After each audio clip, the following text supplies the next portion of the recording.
What is going on, guys? Welcome back to another video. This is your boy Remi, aka Stissy, with a different type of video. This is a reaction video, as you can tell by the thumbnail and title. This is 3 True Horror Stories animated by IMR Scary Tales. Go check them out for sure. I've been getting into a lot of animated horror stories, so I just wanted to react to some. Sorry if the audio is a little weird. I just got my elgato and my microphone set up. So yeah, it's definitely still in the works, but I just wanted to get this video out because I haven't posted in a while. So let's get straight into this. And yeah. Owning a KFC franchise wasn't exactly what I dreamed of. Still, after Why years Colonel of built like spending and that? saving, it was a stepping stone, a sign of stability for my young family. The grand opening was a hit. You don't look so The young, Colonel's buddy. secret My recipe bad. filled the air. Families poured in, and the registers sang a sweet song of cha-ching. I got lost in the chaos, wearing my long hours like a badge of honor in this new venture. Even though I could easily appoint someone to close up after every day shift, I still chose to do it independently. So, this one late evening, as I was locking up, I noticed a shadow moving Not the smartest thing to do. outside the kitchen windows. As I brought my face close to the window to see if someone was there, a man jumped right away from the darkness, almost giving me a heart attack. He had scruffy hair framed by wild eyes, and he stared into my soul. A shiver ran down my spine, but I brushed it off once he left abruptly. Probably some homeless junkie, I thought. Over the next few weeks, the man became a fixture, standing silently across the street. My wife, Carmel, dismissed him as harmless, but I couldn't shake a feeling of unease. He probably wants some free food. You're worrying for no reason. Carmel scoffed. Then came the night that shattered my calm. As I was leaving the restaurant, a rustle in the alley sent chills down my spine. I turned around to see the man standing behind me with a creepy smile. Hell no. Splitting his grime-caked face. Fear, primal and cold, coiled in my stomach. He spoke in a raspy voice, the words sending a jolt through me. Just the bones. I only need the bones. Just the bones. Shut your bro. Bro, go to the dentist and then we can talk. That's all I gotta say. I rushed to my car and drove away, leaving him standing there in the dark. He didn't follow me or chase me, though. Days later, reviewing the security footage, I noticed something unsettling. The man wasn't digging through the regular trash. He was specifically targeting the bin where we disposed of leftover chicken bones. That's when a cold dread filled me. Every night, I started locking the dumpster with a heavy-duty padlock. This change in routine seemed to anger the man. The next morning, I found the padlock damaged, like someone had beaten the crap out of it with a stone. The dumpster was ransacked, and again, the chicken bones were gone. Panic gnawed at me. What was he using them for? Was he selling them on... What's this dude's fetish with fucking chicken bones, bro? Bro, alright, this story has a lot of stuff. Let me just go ahead and listen to it. My bad, I keep pausing. some bizarre black market? Furious and determined to stop him, I decided to take matters into my own hands. We had a small incinerator on site for disposing of expired packaging. The following night, after closing time, I shoved a bag full of leftover bones into the incinerator and lit it up. A triumphant smirk played on my lips, thinking I'd finally put an end to this charade. But the next morning, my KFC was in a complete mess. The back door of the restaurant was smashed in, the deep fryer overturned, with grease splattered everywhere. On the wall, in a thick red substance, possibly oil or even blood, were these chilling words. "You can't stop the offering." I called the cops. Is this dude making sacrifices with chicken bones? And headed to the kitchen to clean up the place. As I stepped in, a dark figure loomed in the doorway. It was Edgar. Before I could react, he lunged, a guttural roar escaping his lips. We grappled in the dimly lit kitchen, the smell of burning oil and fear thick. Burning? Is this dude trying to burn down the KFC, bro? Bro, I'm sorry, but why the in the air. He was surprisingly strong, fueled by whatever madness drove him. In the struggle, he knocked over a metal tray, sending sizzling cooking oil flying. I felt a searing pain in my arm as the hot oil made contact. He grabbed me by the neck, but I too landed flying kicks and punches at random speed. Just as I thought I might be overpowered, the screech of sirens pierced the night. With a burst of adrenaline, I shoved him back, and right then the cops got in. The aftermath was a blur. The officers secured the scene, damn. calling for medical attention for my burns. Edgar, cornered in the alley, offered no resistance. The police report documented the vandalism, assault, and his history, leaving no doubt Edgar would face serious charges. The most unsettling part of the entire ordeal was Edgar's crazed shouts during the struggle. Between blows, he'd scream about the offering, about how I was ruining everything. You can't stop it. I need the bones. They grant immortality. You're ruining everything. His words echoed in my head, a chilling reminder of the depths of his delusion. But even if I What didn't understand his the motives, at least they were fuck? rooted in a twisted reality, not the supernatural. Shaken, but alive, I sat in the ambulance, the throbbing pain in my arm a stark reminder of the night's events. The once mundane task of taking out the trash was now laced with a new kind of fear, but it was a fear I could handle. This wasn't a haunting or a curse. It was a man driven by madness. Edgar was finally off the streets and undergoing a psychiatric evaluation. As for me, I hope I never, ever meet Edgar again. Yeah, let's hope he never meets Edgar again. I think part 2 takes place at KFC as well. Not sure if this dude actually owns a KFC or something, but The morning had let's get into started it. off like any other at the only KFC in our small Alabama town. I was behind the counter, Nope, wiping down the he surfaces, just works there this getting time. ready for the usual rush. The smell of fried chicken filled the air, and the hum of the fryer was almost comforting. That was, until he walked in. The man was wearing shabby clothes covered in blood, carrying a dead hen by its neck, the lifeless bird swinging with his jerky steps. His eyes rolled around wildly, and he muttered some things to himself. He is mad ugly. Words I couldn't quite catch. Then, his eyes locked onto mine. He walked up to the counter and slammed the chicken down with a sickening thud. One more thing. Are you a girl, bro?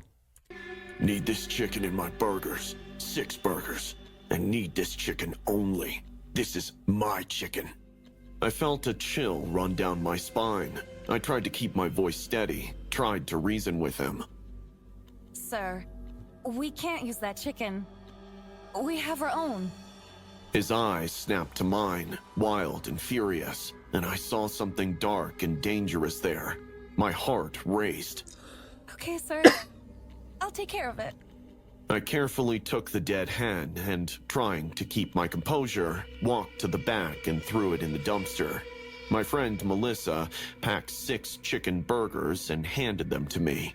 He sat alone by the window, covered in blood, occasionally talking to himself. When he was leaving, he turned back to me. She was Cynthia. For days, I couldn't shake the image of him out of my mind. I jumped at every little sound, expecting to see him Bro, you named the hen and killed it, bro. You got mental issues. I'm not gonna lie. again. And then he came back one evening. Same disheveled appearance, same dead bird, blood on himself. This time, he ordered 5 burgers.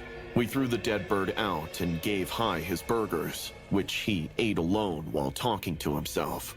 Before he left, he looked at me with those same wild eyes. Oh, he's She counting was down. Rachel. 2 weeks passed and he showed up again, ordering 4 burgers this time. Yeah, he's The counting pattern it. was unmistakable. He's and counting it your ass terrified down. me. He sat, eating slowly, and then left, saying, "She was Pauline." Curiosity and fear gnawed at me. I needed to know more about this man. So as soon as he left, I decided to follow him, asking Melissa to cover for me. I trailed behind at a safe distance, my heart pounding.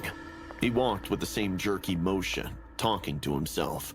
He led me to an old church, where he spoke something to the guard who laughed heartedly with him and patting his back. I decided to approach the guard. Excuse me. Do you know that man? The guard, an older gentleman, looked amused at my interest in the man. Oh, that's crazy Christopher. Mentally ill, poor soul. But his father left him a ranch and all.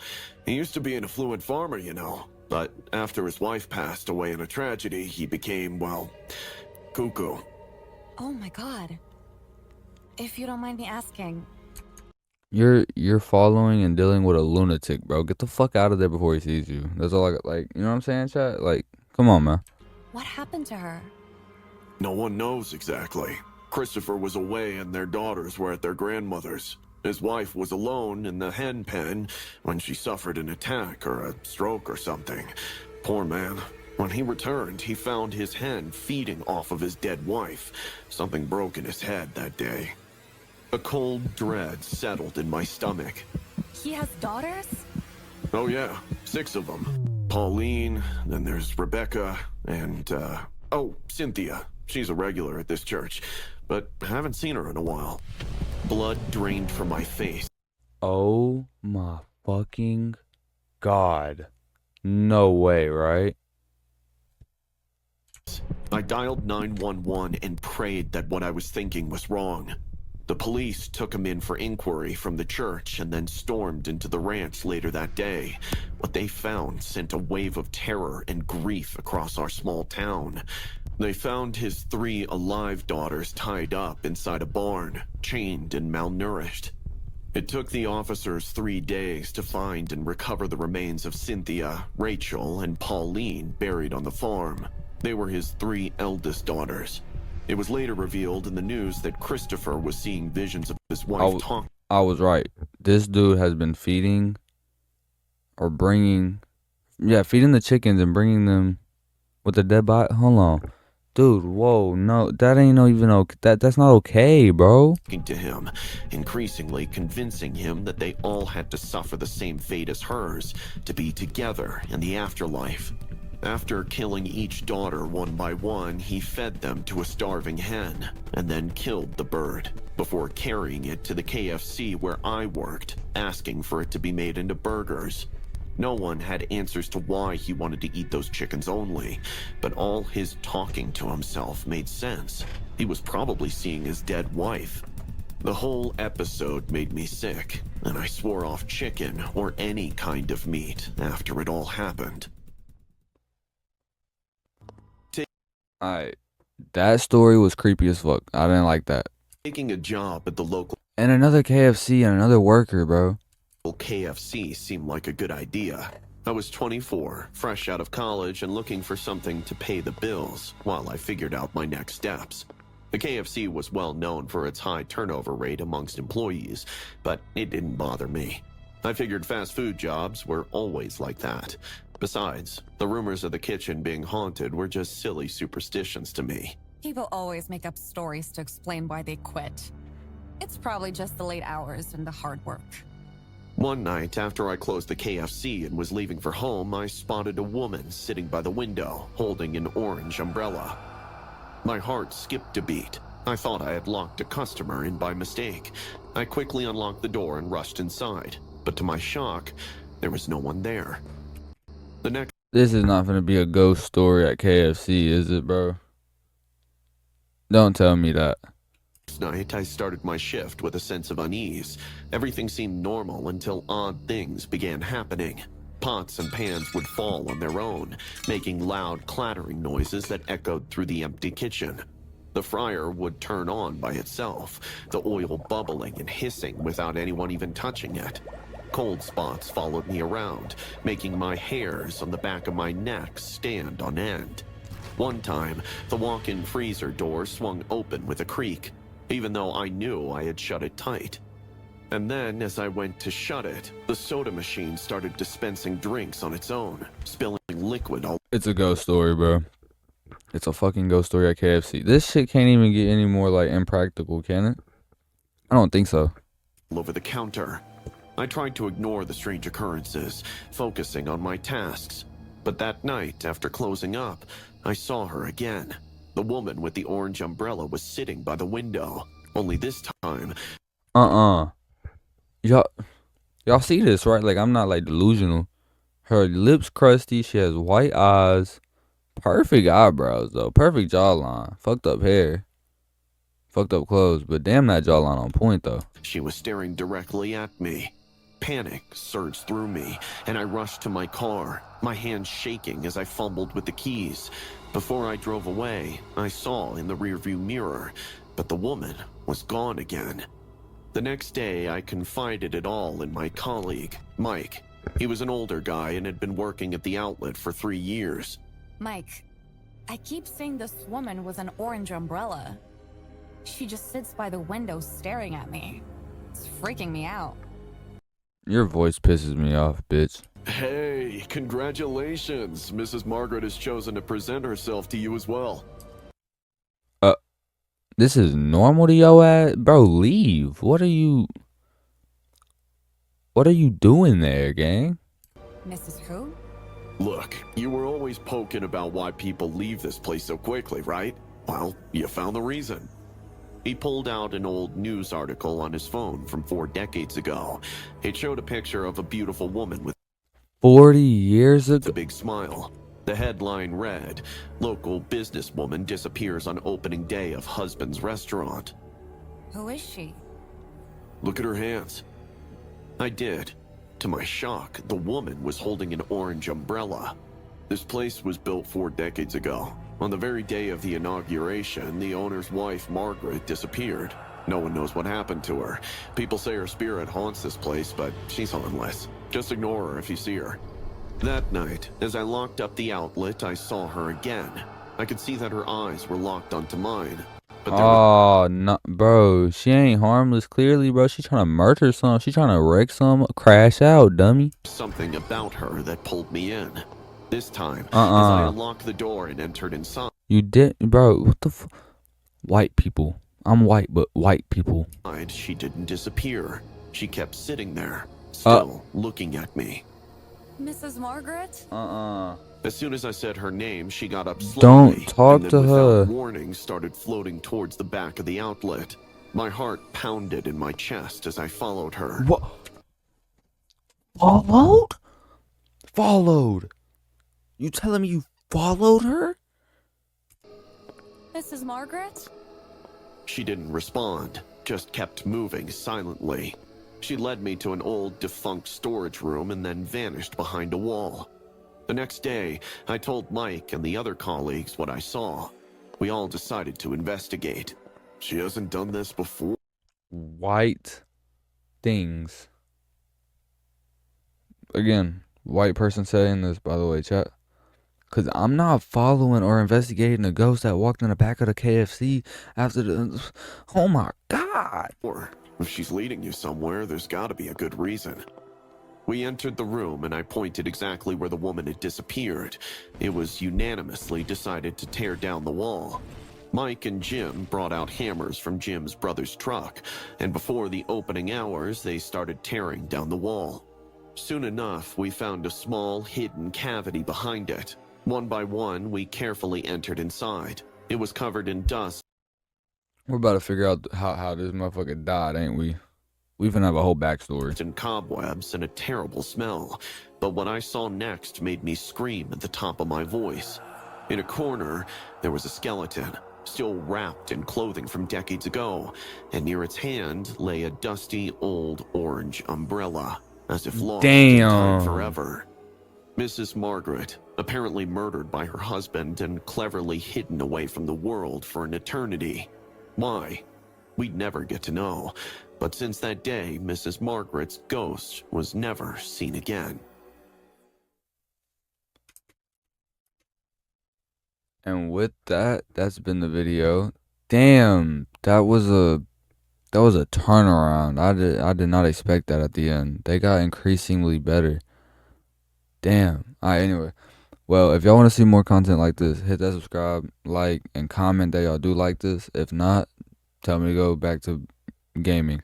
It's been your boy Remi. On the left of your screen should be a video YouTube recommends, and on the right should be my first ever Minecraft Let's Play playlist. Peace out.